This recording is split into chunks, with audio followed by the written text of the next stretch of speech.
Thank you, man. Thank you. All right.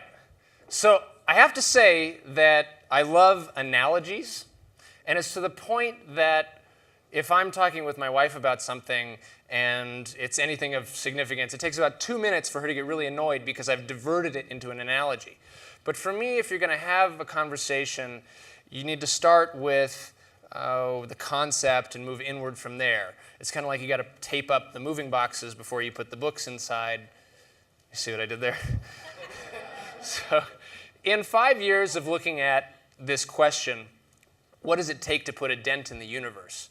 You know, talking to people at the conference throughout the year, reading things, looking at research, there is something that has stuck out at me that is based in the concept of analogy, and so I'm really excited to share that with you today. And I'm going to start by telling you a story about the origin of the computer. In the 1800s, there was a British inventor named Charles Babbage who was trying to take a German-designed, steam-powered machine to do multiplication and division and turn it into a machine that would be much more useful to the British government that did logarithms. Logarithms are like exponents in reverse, and it's really important for naval calculations, and the British Empire ran on the British Navy, so there you go. But he wasn't really satisfied with doing logarithms. He thought, God, I wish I could do different kinds of math with this thing. And so he started playing around with steel drums and different input methods to try and figure that out. And ultimately, he was on a trip in France, and he ran across this thing called the Jacquard loom. I didn't know what a loom was, so I looked it up, and it's this machine that weaves thread or yarn in different patterns. And it was invented by this Frenchman named Jacquard. And the neat thing it does is it uses punch cards with little holes in it to determine which rod or piston or pulley, sends the thread which way. And so you can have these really complex patterns, these tapestries that are intricate, like basically portraits, and you can have them woven over and over and over and over again simply by putting the cards back in and running them through. And Babbage went, if I put that together with my steam-powered math machine, then I could do any kind of math that I can program into a punch card. And this he called his analytical engine, and it's widely cited as the origin of the programmable computer. Now I'd like to start to build an analogy. This reminds me of something, this idea from here, this idea from there, coming together to form something new. It reminds me of the way evolution works, and DNA combining with other DNA to form something new and unique and sending that into the world. And we can take this analogy further because, after all, evolution is a process of lineage. There's another interesting figure in the origin of computing, a woman named Ada, Countess of Lovelace. And Ada was an interesting person because she had a foot in two different worlds, sort of by nature of her birth. Her father was Lord Byron, the famous poet. He was the guy who took his friends, a couple of his friends, ran off to a cabin and said, let's write horror stories. And they all said, okay, and they wrote Frankenstein, came up with vampires, stuff that we've never heard of. So an incredibly creative guy, but unfortunately also a philanderer. So when Ada was maybe 5 or 6 weeks old, her mother, Annabella, figured out that Lord Byron was fooling around with his stepsister and thought, let's run off to the country, and decided to raise Ada on a strict diet of mathematics, which was sure to quash any creativity she might have. Fortunately for us, that's not how it works. And she was raised instead on she had this appreciation for the beauty of mathematics and the beauty of the world, and in fact had a solid grounding in some really complex and interesting mathematics at the time. This was around the time that symbolic logic was being invented. And symbolic logic in mathematics is when you have an equation like A plus B equals C, but A and B and C can be concepts, any logical concept that you can link and manipulate, you can do that with an equation like you can do in mathematics. And that's a pretty neat thing to be able to do. And Ada, when she found the analytical engine, Babbage's idea, she thought, boy, if here's a machine that could do any kind of math, then it could do symbolic logic. And if you can have a steam-powered machine that can do symbolic logic, well, then you have a device that can do anything. It could create music. It could write poetry. And she eventually published this in a series of papers, sort of like a dissertation, and including the first published program ever. And it was this fundamental insight that you can run logic on power that is the foundation of all modern computing, really. You know, the incorrect answers you get from Alexa, the videos you watch on your iPhone, that all comes from this idea that you can manipulate symbols on a computer level. So we now have this idea that, okay, one idea from here, another idea from there, combined form something new. That turns out to be remarkably consistent throughout the history of universe-denting innovations, from things like the assembly line, which came from combining the meatpacking plant and auto manufacturing, to, I mean, if you look at the introduction of the iPhone, the first one, Steve Jobs goes up on stage and says, I've got 3 things for you today. I have a revolutionary new mobile phone, I have a widescreen iPod with touch controls, and a device that puts the internet in your pocket. That's 3 things combined to form something new, unique, interesting, and revolutionary. So that's pretty cool. And now I'd like to talk to you a little bit about something that is, in a way, a cousin to the analogy. I think this is one of the most significant things that I've come across in the 5 years of looking at this. And it's called an isomorphism. An isomorphism is when you take 2 complex structures and you map them onto each other so that they have equivalent parts. Isomorphisms are used commonly in fields like formal logic, mathematics, economics. So in economics, you build this, you know, these models and systems. Steve will talk about this tomorrow, by the way, where you have an equation for demand and supply, and you can manipulate it, and you can determine, you can make a prediction about what will happen in reality. That's because they're isomorphically related. An analogy is a little bit different, because an analogy, the purpose of an analogy is to explain something. I'm taking an idea or a concept that I have, and I want to give it to you in a format that you can construct it again in your own mind. You can build the scaffolding with blocks that you already have in your experience. And eventually the scaffolding falls away and the concept lives in your mind as well. That's what an analogy does. But an isomorphism is a more permanent tool. You take a simple system, and it is isomorphically related to a complex system. And you do something in the simple system, and as a result, you get something that's true in the complex system. That's a really significant idea. I think that's worth saying again. You have a simple system that is isomorphically related to a complex system, so they have equivalent parts. You manipulate the simple system, and the result, when translated back into the complex system, is true. That is leverage applied to thinking. So we've already established an analogy between evolution and innovation. What if we propose that this is, in fact, an isomorphic relationship?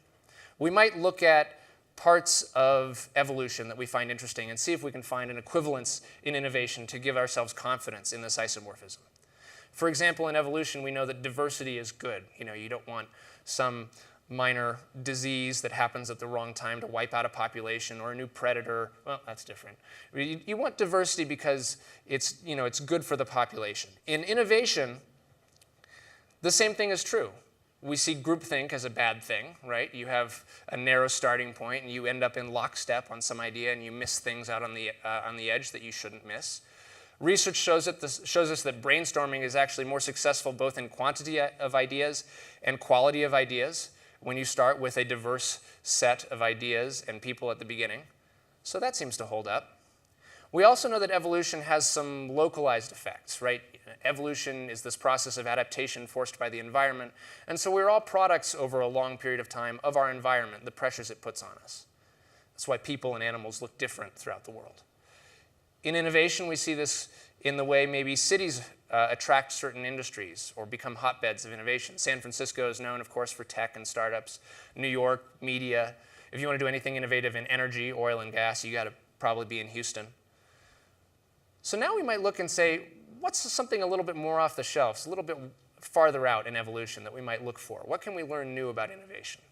Well, we know that evolution, pressure from the environment can force adaptation, right? A volcanic eruption, some sudden change in the environment that isn't maybe enough to kill the species might accelerate a change. Is this true in innovation? I think it might be. Let's look at a story of a medical innovation. Your brain sits inside your skull, and it floats in this fluid that is called cerebrospinal fluid. It's basically salt water. In some people, that salt water is overproduced. And of course, your skull is this closed system, and so there's nowhere for it to go. And what happens is the pressure inside your skull rises continually. And as the pressure rises, bad things start happening. You get seizures, coma, ultimately death. This is a condition called hydrocephalus, and for most of human history, a diagnosis of hydrocephalus has been a death sentence. In the 1950s, there was a machinist named John Holter who had a baby son who shortly after birth was diagnosed with hydrocephalus, named Casey. The son was named Casey. And rather than accept the diagnosis, or rather the sentence of death, Holter went home, shut himself in his shop, and over the course of a week or so came up with a new design for a device, a little valve that worked very much like the nipple on a baby bottle, to allow fluid to drain from the skull into another part of the body without backflow happening. But he built it out of this material that would deform if it was boiled, and so it couldn't be sterilized. And as the condition of his son worsened, pressure increases from the environment, he went frantically looking for other options. He found silicone, which had recently been invented, and convinced a manufacturer to produce this shunt using silicone. So now it could be sterilized, so now it could be surgically implanted. He was unfortunately a week too late for his son. A week after his son passed away, another child with hydrocephalus got the first shunt. He recovered from the surgery and lived. That's pretty cool. That's an innovation that was pushed forward by pressure. So we could go down a rabbit hole with this, by the way. I think that this linkage between evolution and innovation happens to be a fairly strong isomorphic relationship, but it is just one example. It's, if you're ready to make your head spin at some point in time, because the whole idea of isomorphisms, you'll start seeing them all over the place. It's easy to think about how, okay, if economics, like I mentioned earlier, is isomorphic to reality, and we're manipulating things, supply, demand, and we look at the results in reality, it's easy to forget that the system is isomorphic, and the meaning of the graphs and the models and things we do in economics comes from its relationship with reality. And we forget, we think because we're doing something in economics, we understand why it's happening in reality. But that's not how an isomorphism works. It's easy to get confused by that. I think the important thing to take away now in this room is the idea of an isomorphism as a really great tool. There's an expert in innovation named Larry Keeley out of Chicago. He's president of the Doblin Group. He's done this for 30 years. Someone recently asked him, if someone's trying to solve a problem where they need to be innovative in their thinking, what's the one piece of advice you would give them? And he said they need to assume the problem is defined wrong. Well, an isomorphism is a really fantastic tool for redefining your problem. And I'll give you an example. There was a gentleman here on stage a couple years ago named Gary Slutkin. Some of you saw his talk. He started an organization called Cure Violence. We have someone here from Cure Violence today. And what he did was he went out he had a career as a medical doctor in foreign countries, working on epidemics. And he came back home to the US and he started looking at statistics about violence. And he started to construct an isomorphism, I think a very strong isomorphism, between the patterns of violence and the patterns of epidemic diseases in other countries. And he said, hang on, if these two systems are isomorphic, I have a toolkit for this. And it turns out that this is probably the most effective way to handle violence that anybody's ever come up with. And it's because of the power of that isomorphic relationship that he was able to do that. So it's an extremely powerful tool. And by the way, so is Dent. Dent is a powerful tool for this too. You're out of your normal environment. You're talking with people who are not part of your normal circle. The whole point of this, I mean, we're not here for a show, right? The talks are good, but I consider this and all the other stuff we've been seeing conversation starters. The real magic is what we get to do tonight at dinner, what we do in the hallway, when we're out talking and connecting with each other, when we're putting our ideas together, linking them, creating new relationships, and stimulating new ideas. And by the way, building the kinds of relationships that let us put those ideas into action. That's how you go out and dent the universe. Thank you.